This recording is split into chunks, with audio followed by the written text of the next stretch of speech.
Welcome everyone to our first Working Wednesday webinar of the spring season. We are so excited to be offering these webinars to you. If you haven't signed up for the entire series, there are 4 of them. Please do so. You can head to connectedlane.org. And new this year, we have Thursday workshops after the webinars, except for this first one. And on these Thursdays, you get to either come to Spark Lab in person or come via Zoom, and we will help you one-on-one work on the skills that you learn about in the webinars. We're super excited to be doing that this year. So again, that's connectedlane.org. And if you click on the Elevate tab, you can sign up there. So today we will be talking about professionalism. And joining us for this professionalism webinar is Ashley Espinoza. Ashley is the Interim Executive Director at Lane Workforce Partnership. Welcome, Ashley. Hello, good afternoon. Thank you for having me. Yes, thank you for coming. Can you tell us a little bit about what you do, and then feel free to jump into your presentation after that? Sure. Yeah, so I am the Interim Executive Director at Lane Workforce Partnership. I first want to say my pronouns are she, her, ella. So the Workforce Board, we receive federal and state funds to be able to deploy workforce development efforts throughout our community using wonderful partners like Connected Lane County. And so we don't do any direct service, but more so we facilitate, we invest, we are the community voice a lot of times, and then really trying to bring the data into our community to make these targeted investments and making sure that we're filling all the gaps that are needed to really build out that future workforce that we're hoping to have in our community. So I would, oh, sorry, Hillary. Okay, I just want to mention to everyone who is attending, we cannot see you. This is a webinar format, but we would love it if you jump in on the chat. If you have any questions for Ashley during any point in her presentation, we'll have questions towards the end, but you can pop them in the chat so you don't forget them, and I'll be sure to ask them. Thanks. Perfect. So I'll just start, and I'm going to share my screen. So we'll start with this. So professionalism. First, here's I totally forgot I had the mission in here. So really our mission is meeting the workforce needs of employers and individuals through partnerships and innovation. So I did a really good job on the fly with that.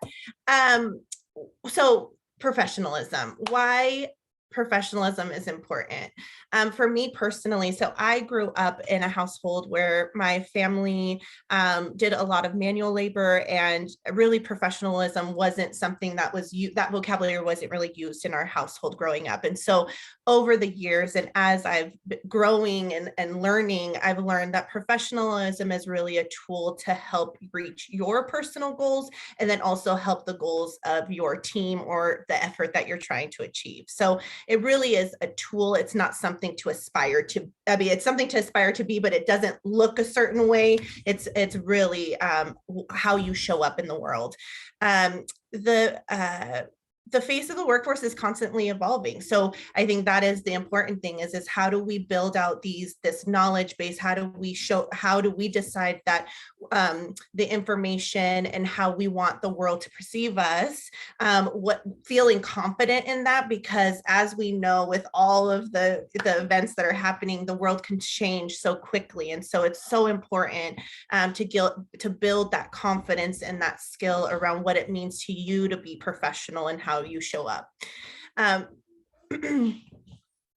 Another thing that I think is really important is that we acknowledge and we appreciate differences. And so I really highly emphasize this, and I think that is the around, because even when I was invited to speak to all you fine people, professionalism, I was at first like, what? Because again, there's just this word, what you paint in your head around what that means. And so it really is, I think, actually, it's to acknowledge and appreciate people's differences. And again, to use professionalism to be able to navigate through those differences and to honor how people, their diversity and what they bring to the team. Knowledge and practice equals skills. So as we, as we start trying to filter through what does professionalism look like for yourself, what are the goals you're trying to accomplish by using these this knowledge, as you do, you practice, it just becomes a skill. So over the years, you may feel like this feels very weird to me. I don't know how to, this just doesn't feel natural. But knowledge, as you build your knowledge and you continue to practice and can not be not have fear around looking silly or failing, you do build skill. And then with the skill, you build confidence and you understand your purpose. And that is really the power. So it's really a beautiful mechanism to be able to feel and to do what you want to do. And kind of to my points of where I was saying earlier, what do you think of when you hear the word professionalism? For me, I think it's always like a man in a suit or a woman in, like in a long skirt and, wearing certain things. And I mean, in some cases, I think there is every job site, every employer has different expectations. And I think what the tool of professionalism is there is kind of understanding the cues and only taking responsibility of yourself, because another flip side of this is that the employer does have a responsibility to be able to honor your differences and to be able to foster a sense of belonging for who your individual self is. But there is something there's a control on our end that we have control over, is kind of being aware of your surroundings. I know, like for myself, I love wearing perfume. It's a thing for me, but I had worked in a space where a person that I worked with really couldn't handle any sense, and it was, so I because I that was my place of work. It wasn't to show up in that. I mean, that wasn't it needed to do my job. So I was willing to sacrifice the perfume because the team appreciated that, and that was my professionalism as an example in that space. So I think it's just being aware of, again, your surroundings, what's the culture like, taking ownership for yourself and knowing what's yours and what's not yours is also really important as you navigate the workforce. So really, when we say professionalism, for me, and I think if you were to look, even look it up, it's around being responsible, ethical, team oriented. So again, kind of like what's best for the team, not so much what's best for myself, problem solving, accountable. So being on time. I know, like another example, so both my husband and I, we come from Mexican descent. I know there's like the stereotype around, Mexicans being late all the time. In my husband's case, it's actually very true. And we talk about it, and it's like, it was interesting conversation, because it's like, there are people that are relying on you because of a time. And so again, it's not solely the fact of that someone wants you there at a time. It's that if other people are expecting that time and they're basing their schedule off of that time, then it's just being respectful and responsible and accountable for yourself and what you mean in that team structure, or to even accomplish tasks like, okay, I have a month, let's say, to do something. What does that look like in being able to accomplish what I'm setting out to do? So it really has to do with it being accountable and having a level of discipline to be able to meet your goals. And then strong communication. I know for some people that can be really difficult, especially with, being the virtual world. I have a high schooler, he's a freshman. And so, I think it's not a generational thing. I think it's the tools, again, that we use. There's a lot of social media, we email a lot, we text a lot. And so I think it's being strong, aspiring to have strong communication, verbal, nonverbal, written, because depending on how do you navigate, again, to get to that goal, it's important to have skill in and as many different avenues of communication, so that you have the best probability of meeting those goals.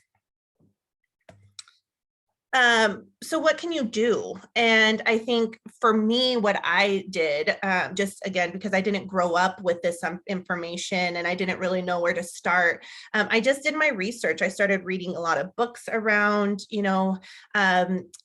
what it means. I was really interested in, entrepreneurship and what does that mean? And so I did my research. I read a lot of books. I now, again, with the power of Google, you can Google a lot of things, watch TED Talks, YouTube, find a mentor and sponsor. I love that Connected Lane County and Elevate have mentorship programs. And I think that is crucial. And if you don't feel like you have a network to find a mentor or a sponsor, I think it's super important to reach out to someone. It's a counselor or a teacher, and just express the desire to have someone you can talk to and kind of just see if you can learn from, and then that they can assist you in your journey. Stay curious and positive. I think that's the other thing too, is not everything is perfect, and we can show up a one way and people can respond another, and that can be really disheartening at times. And so I think it's really important to stay curious, stay positive, and just focusing again on the end goal.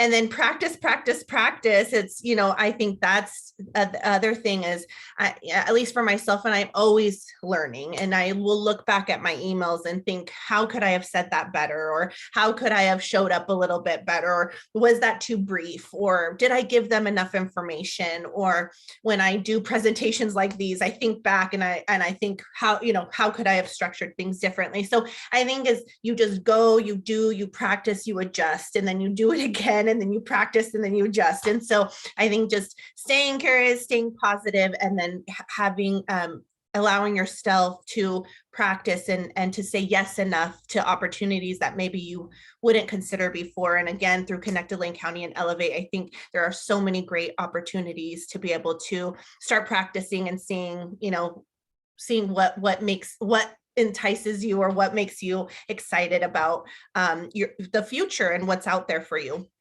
And then be yourself. We were talking, Hillary and I, before, and I'm pretty unapologetic about being myself. When I first thought of professionalism, I was trying to look a certain part or show up in a certain way. And then I realized that as much as I tried, I couldn't change who I was, which was a good thing.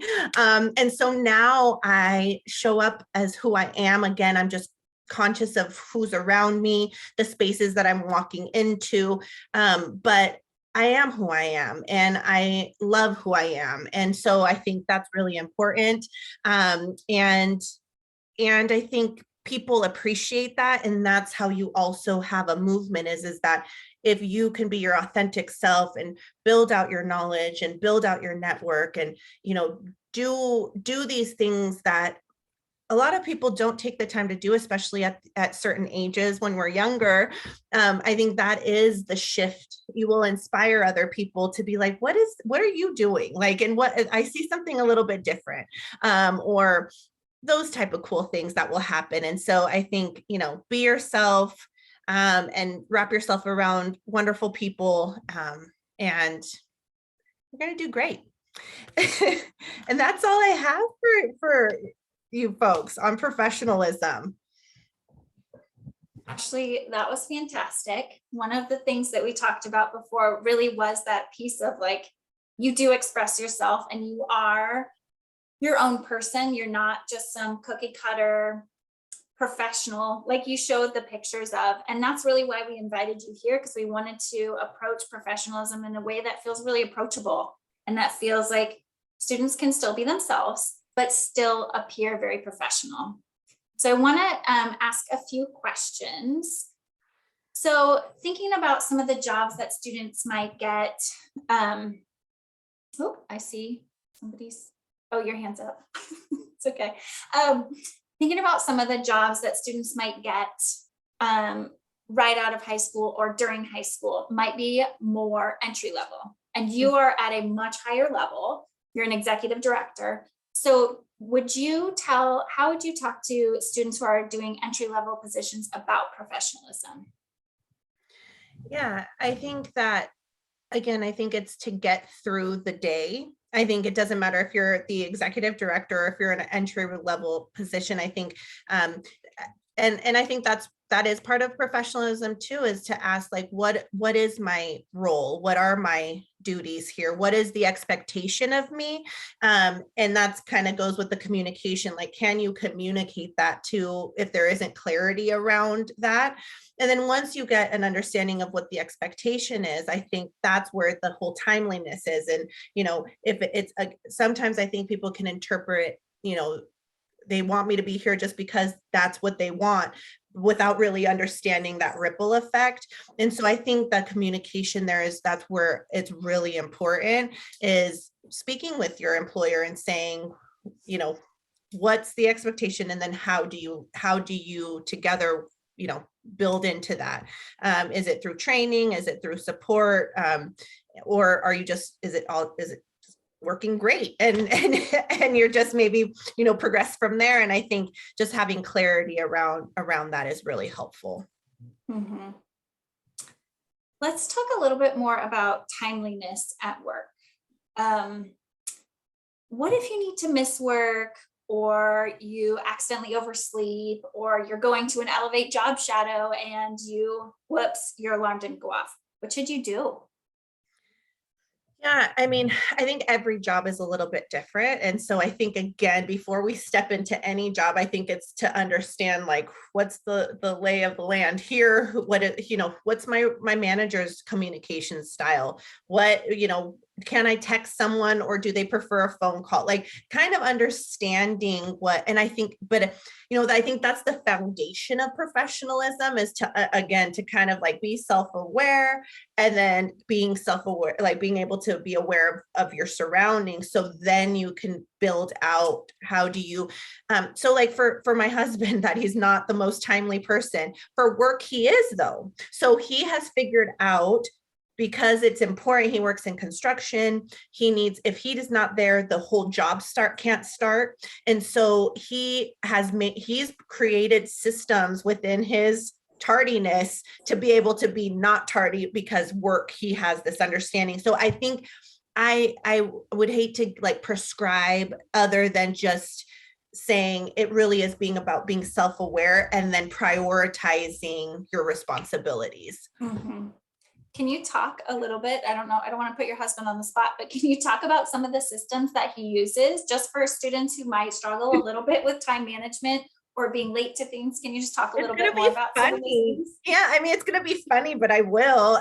So he has 4 alarms.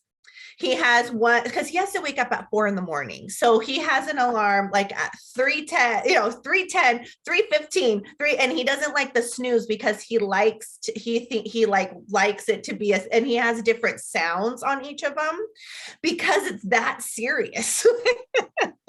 So that's an example. And then he also knows that he takes a little bit longer to get ready. Like, he just can be a little more distracted. So that's why he wakes up 45 minutes, like, other than just waking up 15 minutes before and just putting your work pants on. So it's those things, like knowing yourself. And actually it took him a while. Like, it was in conversation where he was being late, and he's like, it's just, I get up and and then it was like, oh, okay, well then we have to wake up a little earlier than you. And then he, oh, but then I don't hear the alarm. Okay, then 4 alarms. Oh, it's because I'm tired. Okay, well then you have to go to bed a little bit earlier, so but again, it practice and error. That's why I was saying it takes time. And then you realize what works, what doesn't. And then now, although he keeps the 4 alarms, it doesn't seem as laborious as I'm making it sound, but it does. It creates like these interventions that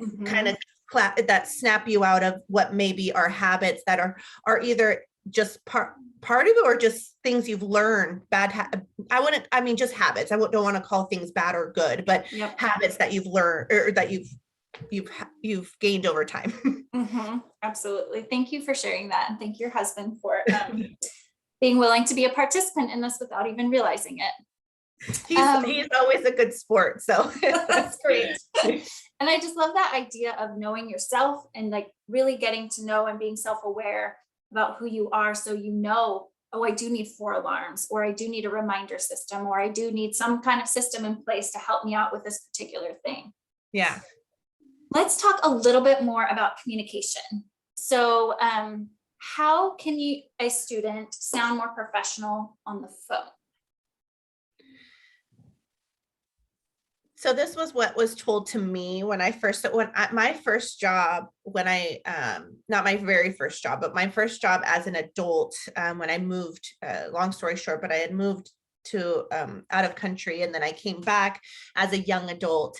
And my first job was as in insurance. I was answering the phones at an insurance agency, and I actually got a lot of training on this because it is a big deal. Like, it's a big deal because if the person can't see you, you're basing all of the interaction off of even the tone of your voice. If you sound excited, if you don't, if you said, like, people can gauge all of that through your voice. And so I think it's really, if you're in a job that's important to be on the phone, I think, again, we have to just be conscious and aware, like, what is my goal here? It's to communicate to the other person on the other line. So do I need to slow down? Do I need a script? Again, kind of systems wise, do I need a script? Do I need to slow down?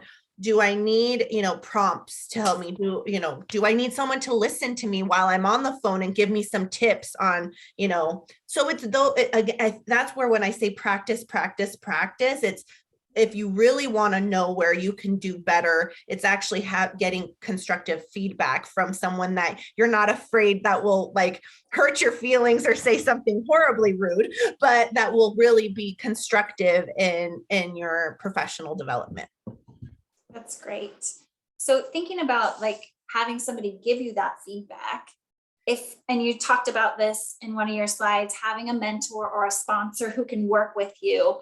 So if you're a student, how could you approach a mentor or a teacher or someone who's important in your life that you respect and see that they're professional? What would you say to them? How could you ask them? And this can feel slightly awkward for a lot of people. So do you have any advice about how to approach them or what to say?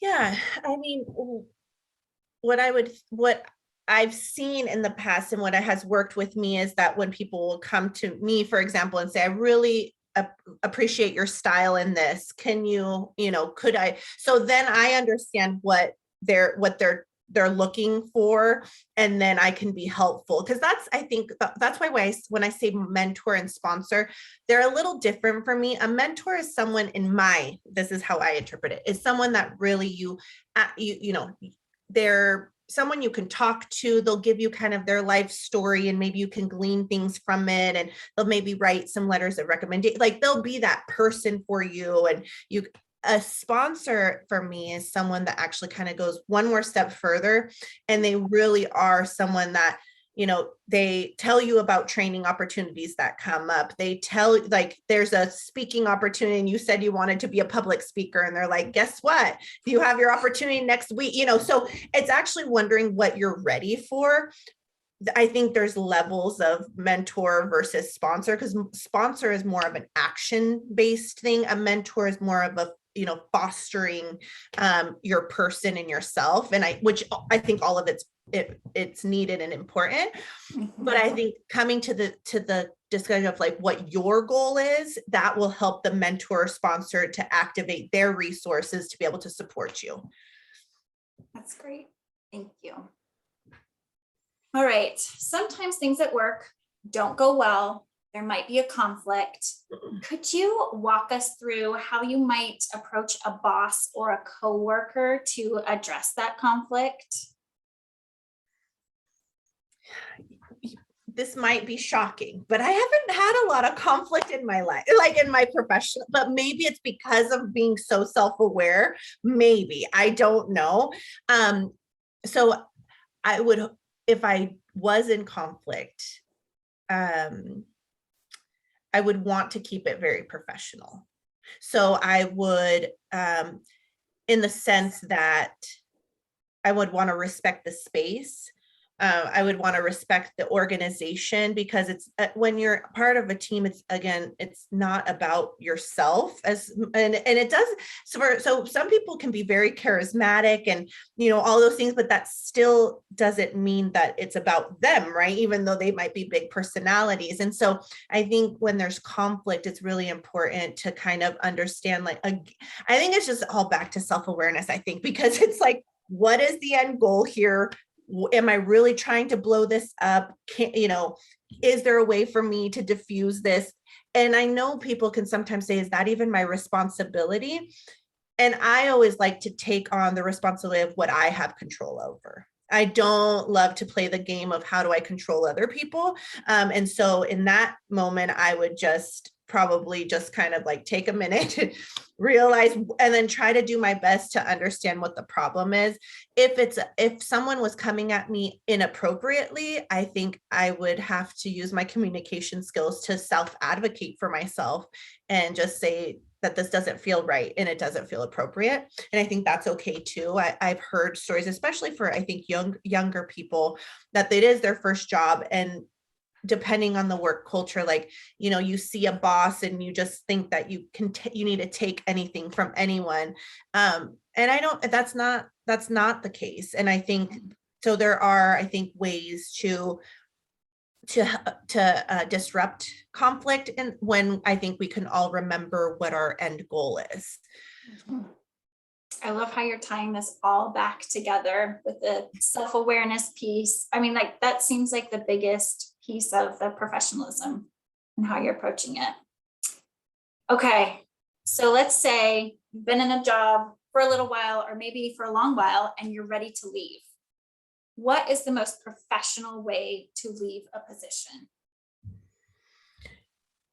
I mean, historically, people always say give 2 weeks notice. I mean, I think that has always been what, and really, I mean, I don't love status quo. So anytime people are like, we just say 2 weeks to do 2 weeks, I always love to push back on those things. But I think it is just courtesy wise. Like, I think it just gives people some time to understand what they're going to do, what you can do. And then for me, and what my husband and I actually talk about a lot, and the reason I bring my husband in a lot is that we grew up together. He was 19 and I was 21 when we got together. So we've grown up a lot together. And so, which is just funny. But yeah, that's what we've always talked about, is like not burning bridges, because you just never know. Like, you never know. And if it's really like, if it's just two people in a company and it's not the actual company itself, or that can get really shaky, because if you burn a bridge with the actual company and it was only just that one person, who knows down the road how that plays out. So I think unless it's a really, bad situation, and I think no one needs to stay in bad situation. I mean, that again, there's responsibility on everybody's side to have a welcoming and space and productive space for work. But I think, yeah, definitely giving enough time. So as much time, I would say as much time as like, I mean, if you know more than 2 weeks, I would definitely say, give the time that you would know. And yeah, I think just being strong in communication with your employer. And then Bree had a follow-up question. So how should a student give their notice? Should they do it in person? Should they call? Should they send a letter, an email? What's the best way to do that? I haven't done it in a long time. I'm trying to think. I mean, what is, Hillary? I